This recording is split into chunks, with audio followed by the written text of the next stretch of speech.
গ্রাম বাংলার একটা ঐতিহ্যবাহী নিয়ম কি জানেন?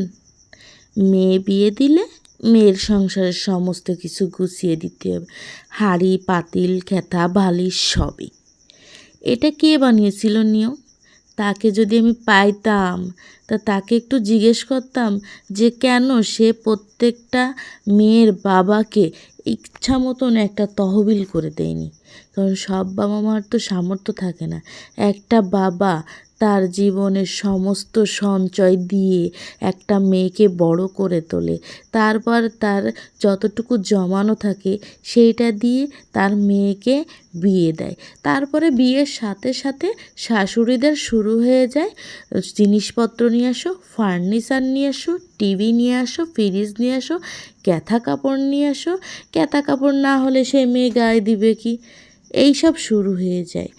একটা কথা বলি, এই যে ছেলের মারা, আপনারা যেমন কষ্ট করে ছেলে জন্ম দিয়েছেন, আমাদের মারাও ঠিক তেমনি কষ্ট করে আমাদেরকে জন্ম দিয়েছে। আপনারা যদি এসব পাওয়ার যোগ্যতা রাখেন, তাহলে আমাদের বাপ মারাও এগুলা পাওয়ার যোগ্যতা রাখে।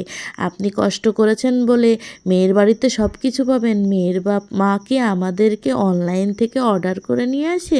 একদমই না। যদি আপনার মেয়েকে আপনি সব কিছু দিতে পারেন, তাহলে আমার বাবা মাকেও সব কিছু ফেরত দিতে হবে।